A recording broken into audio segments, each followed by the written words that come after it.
Hey everybody, we're back onto the video build series here for the MattZilla, and pretty excited with the progress that we're making here now. Of course, we just finished with the transmission, and I had to do a little bit of preliminary work to try to get to the next stage. This was kind of complicated and messy.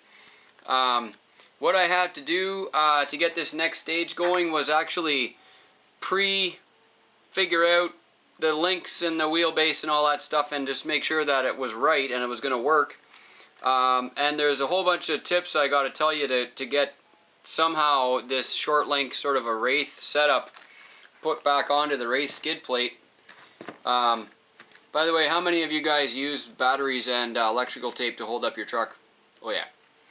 So, now, I did a couple of things to make this work. The first thing that I did to set this up was I actually hung some tires on top of the front axle. I took the ones that were on the original blue GCM Wraith and with the Freaky Skins graphics, and I put those tires back on the SSD diamond axles. I set up my pinion angle, which you can see in here a little bit. I set up my pinion angle so that it was sitting pretty flat. This is going to be really hard to see on a video, but the pinion angle is sitting pretty flat. Maybe that'll help. There we go. You can see it in there, the bearing. Now in the back, the rear I four-linked in the back as well, and I ended up using some links that I already had. I used a bunch of beef links. If you don't know about beef links, I'll put a link in the description box in the video. If you go on YouTube, not on your mobile or whatever, but if you actually go on YouTube, excuse me, and look at the About section on the video, or the description box of the video, there's a bunch of links in there that you can use for the stuff that I'm talking about. So, Rock Beach Customs, run by a guy named Doug. He's a team driver for GCM. He also makes fantastic all-steel links. We like that. And he makes a set of links that I was able to use for this short wheelbase build. They're not specific to this. They just happen to be ones that he already has. I found them in my box, and so this is what they are. I'm going to measure these, and I'll tell you what links I actually put on it. And then you guys can take a listen to that. And if you want to duplicate it, that's great. In the front, I have the mounting tab facing backwards like this. Okay, so in the front, the link is in toward the axle and the shock is out toward the transmission. So that's how the front is set up. The back is actually set up in reverse. So the back has the link on the long side of the mount, and I'm not even using the top side, and I'll tell you about that in a minute. So that's how I set it up, and here is my wheelbase measurements. My link measurements, sorry. On the front lower, I have, I'm going to turn this over, it'll probably be a little bit nicer. On the front lowers, the eye to eye measurement, which is center to center of the ball, the eye to eye measurement on the back is 110, on the front lower, sorry, is 110. 110 millimeters on the front lower. And the front upper, if I can get in there, the front uppers,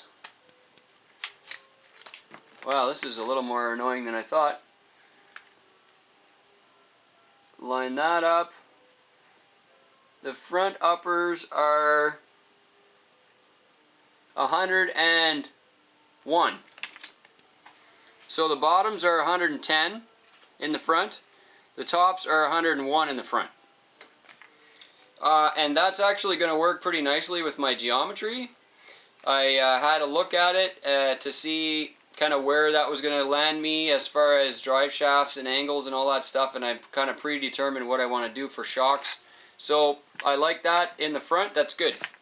110 in the bottom, 101 on top. Let's take a look at the rear. The rear is really short. In the back, it's 93 millimeters in the back lower. Rear lowers are 93. And then the rear uppers, 93 in the bottom. And the ones in the top are the same, 93. Is that right? Yeah, that's right. Okay. So that can't be right, because I remember trying that and it didn't work. So the tops are 93, that I'm sure of. Yeah, the bottoms are 93. Okay, so the back is a square. That's fine. The front is not. They're shorter on top. I'm not really sure why that is. Maybe that's a Wraith thing. Maybe it's just the way the skid is set up. Anyways, the point is, that's the length measurements. There we go. Now, I messed up the shocks a whole bunch. Obviously, I told you earlier on that I wasn't going to use the original shocks. I'm not. Here's an original shock. In the rear, I'm going to use an SCX-10 shock, which you can see is a huge amount shorter, like a lot shorter. So I've predetermined all this as well. So the rear shocks are measuring out at 90 millimeters. Okay, I'm using SCX shocks in the back, the rears. I've got the single rate spring on there, and the rubber stop is still in the bottom. Okay, so that's a box stock SCX, RTR shock. Now in the front, I screwed up the whole thing in the front just to confuse everybody. In the front, I'm also using an SCX-10 shock, except I have internal springs and external springs on it, and so the length of these is all messed up. I'll have to try to measure this while I'm pulling on it because it has internal springs. So in the front, it's 85 millimeters open and 60 closed. Okay? 85 open, 60 closed. That's an SCX-10 shock from an RTR, except I took the bump stop out, so there's no rubber bump stop, and I put an internal spring as well as the external spring, and so the shock actually sits at 75. Okay, so the way the shock is sitting right now, it's at 75. So I've got 15 compression and 10 opening. Okay, I can pull it down 10 and I can squish it 15, and that gives me my 25 millimeters of travel. In the back, I got the same travel, except I have a different setup as just described. Now, why did I do that? Because in the front, I'm going to use the shock mount that's above the link. Okay, so in the front, I'm going to stick this shock right in here, the same way that they were from the factory on the Wraith, where the shock sits above the link mount. Okay, so I'm going to duplicate that, and I like the setup. It's clean. It gives you lots of steering. It gives, the tire's not in the way. It's above the link, so there's no issue with clearance there. All that kind of stuff I like. Except, the only thing I don't like about it is that it's really high. The lower shock mount is actually really tall. Like it's above the link, probably 12 millimeters or something. So, the reason I don't like that is because with the way that the frame is set up, the distance between the base here on the skid, where the links are mounted, and the actual shock hole, which is right here, this distance is not very long. And that matters because the shock mounts on top of the link. So, if you take a Wraith shock and you stick it in here like this, look where the Wraith shock is at the bottom in relation to the skid where the links are. Okay, the links are going to be driven down at an angle like way down, like at an angle like this, because the shock is so freaking long. It's just crazy. Now, the way that I'm setting it up with these short shocks, The shock is going to sit above the link. The top link is going to be flat. I like the geometry of that. I like it a lot. Now in the back on the MattZilla, there's a shock mount that he's got on the frame already, and it's above the tube right here. You can see it right there. And so, because this is above the tube, I'm actually getting another probably 5-7 millimeters of height on the tallness of the shock. And then in the back, what I'm going to do in the back is I'll show you what I did here. I hope you can see this somehow. What I actually did in the back here is I cut down the link mount. So I cut off the inside top part of the link mount. You can see it right there. See, I cut the top piece off. And the reason I did that is because I'm actually going to mount the shock inside on the bottom of the link. Okay, so I'm using the screw for the link right here, and I'm going to mount the shock to it on the same screw. Okay, so that the link and the shock are mounted on exactly the same spot. See if you can check that out. Okay, so the link goes through, and then the shock is going to sit on the inside of that bolt right there instead of on top of it. That's a change from the original setup, and what it allows me to do is because the back of the MattZilla has a raised tower shock mount, and on the Wraith the link mounts are supposed to be stacked above. The link and the shock are stacked above each other. I'm getting rid of that so that the shock can be longer up tall and longer at the bottom, and now I'm going to be able to use a full length SCX shock in the back. And the link geometry should be dandy, because this has all been sort of pre-figured. So I messed around with this already. I'm pretty sure this is going to work. I have to switch out these screws here. I think that one's too long. Now, let's talk about screws for a second. Everybody that builds a custom rig, doesn't matter who you are, you need a bunch of screws. You don't necessarily have the ones left over, like these ones here I took out of the Wraith. They're all like made to go into plastic. I'm not using plastic for this stuff, so I need nuts and bolts.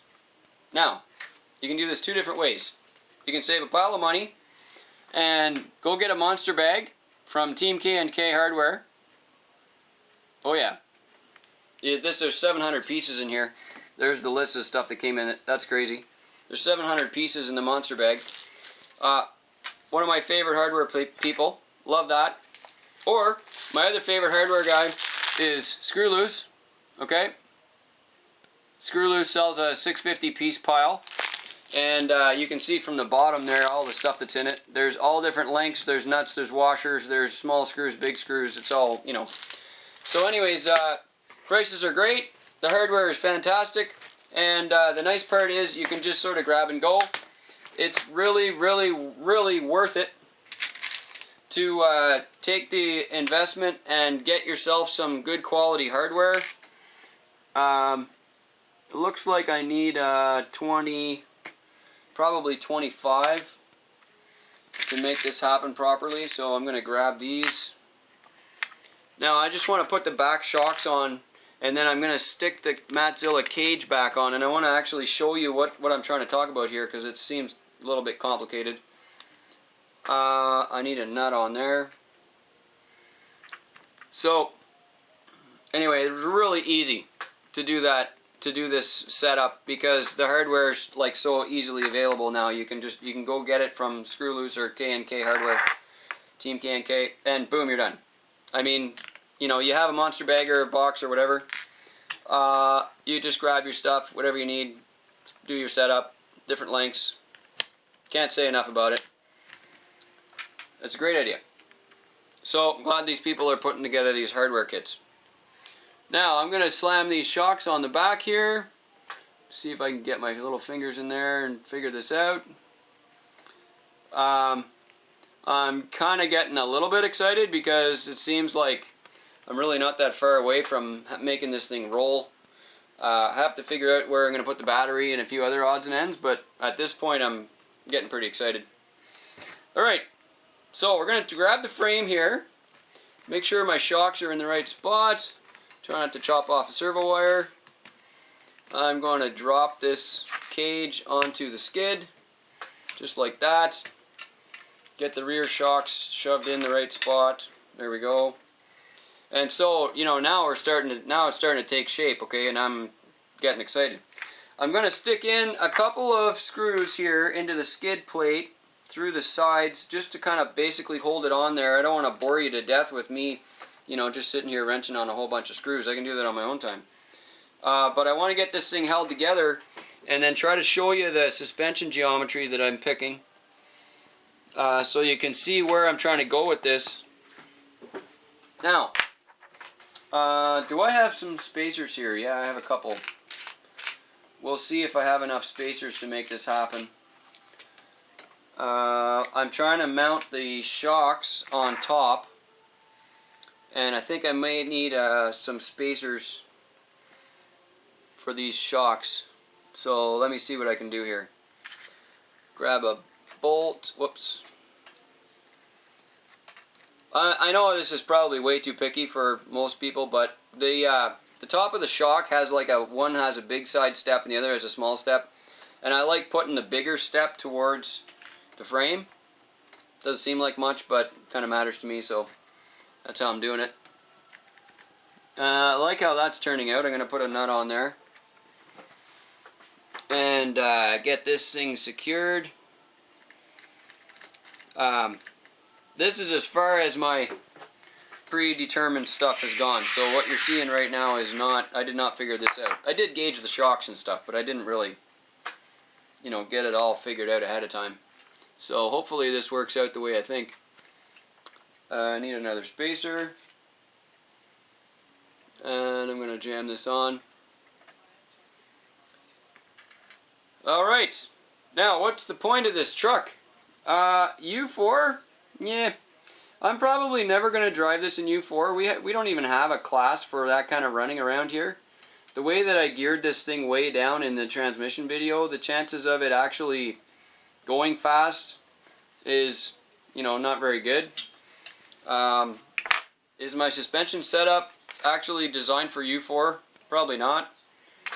But besides all that, I do have a lot of confidence in the way this thing will behave, because I've done this setup a couple times. So my whole point in saying all that is I think I'm going to end up with a pretty kick-butt rock crawler out of this thing. Let me get this put together here. For some reason this eye is all damaged here. I don't know why. It's the shock eye. There we go. Got sandwiched or something. Whoops. My little shock spacer there to keep the shock from banging on the frame.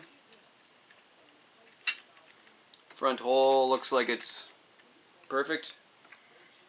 Need a nut on the back. I had this thought.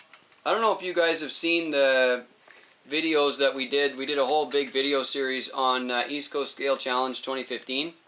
And even our intro video to that was pretty funny. That we picked up a Fat Shark Predator version 3 FPV system a while back, and I stuck it on my Raven 3 Jeep, and then Dana was driving it around at the airfield the other day. That was super funny.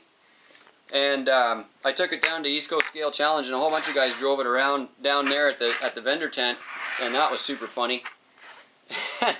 And I'm having this feeling that I'm actually going to stick the FPV system on this truck right inside the cage at the front. And the reason being is because these have nice visibility. Like if I put the camera inside the Jeep, you won't be able to see as well as this, and I can turn the camera around and see where I'm going, and I think it'll be great.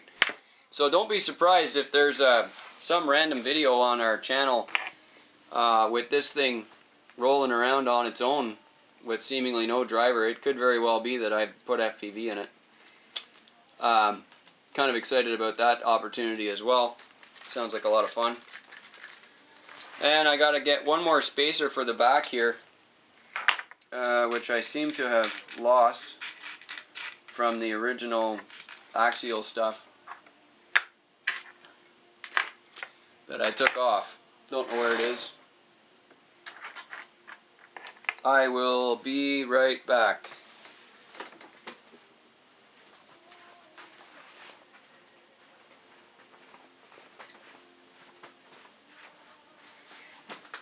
Found one. So, I got one more piece of hardware to stick into this, and then it'll be sitting on its own legs, which will be great. I'll have to go back over this and, you know, clean it all up. Make sure the screws are tight and all that stuff. Okay. I think I remember telling you in the front axle video that I was probably going to change the front end over to CVDs, which I did in there. Use the same CVDs that I use on the Terramod GCM axles. I love them actually, they're great. You can rebuild them with RC 4-wheel drive CVD rebuild kit, which is nice and handy. They're not extremely expensive, and for what I'm doing, it's going to be more than enough. So, oh yeah, now I'm excited. Alright, have a look at this baby. Oh man, I'm so excited. So it sits on its own. My guesswork here with the geometry worked out bang on. It sits on its own. I love those stance. I got full steering throw without rubbing on the frame, okay? I have a little bit of, look at the front here first. I have a little bit of down. That's my 10 down, my 15 down. But there's also the weight of the buggy on it now, right? So it's sitting down. I can adjust the spring rate here, the spring ride height, down a bit. And that will give me the chance to tune my front end riding position up or down. Just because the shocks have an internal, they don't want to drop out, which I think is fantastic. It gives you a lot more control, body control. Best I can tell, it's probably one of the cleanest, nicest to drive setups, because the truck is kind of always hanging in midair and the axles are doing the work. I love that setup. It's an interior spring and an exterior spring on each shock in the front. I love it. So, we got steering clearance. The bumper overhang is kind of nice. You can see there the tires are right in line with the front of the cage work on the MattZilla, so I'm happy with that. The front links are just about flat as a pancake on the bottom. There's a slight up incline going from the suspension forward. I like that, and that's with it sitting kind of on the springs the way they are right now, which is about 10 millimeters of, maybe 12 millimeters of down travel left. Lots of clearance in the skid. It's short wheelbase, you don't need a whole lot, and I mean, look at the truck. It's got articulation. It's wonderful. You know, I've definitely got my shock glass articulation going on there. That should be, and it should be very stable, which means I can crawl with it very easily because the weight is all down low. I've got these solid aluminum axles. I mean, how many trucks do you know that you can just literally just plop them on the bench and they pretty much just stay by themselves, you know? I'll put the battery in there and it should be weight down low as well. I'm going to put the batteries down beside the motor, like down on the slider side, so that'll keep it low. I'm very excited. We've pretty much got it nailed here. In the back, you can see in the back, I've got lots and lots of spring in the back. I've got lots and lots of articulation in the back.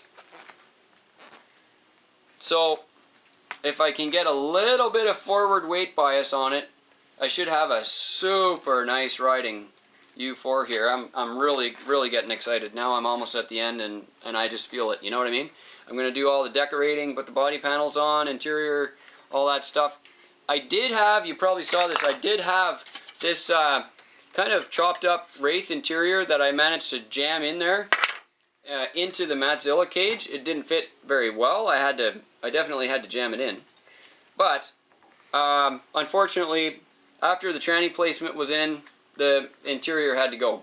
So what I'm going to end up doing is piecing this up I'm going to end up chopping this up, use the dashboard and stuff, and I'm going to end up piecing it apart and then making some styrene parts to fill it in so I can continue using this. And one of the other things I'm going to do is also, because the gear guard doesn't fit, the spur gear guard from Axial can't be used anymore with this setup. So I'm going to make a bit of a cover with that as part of the interior.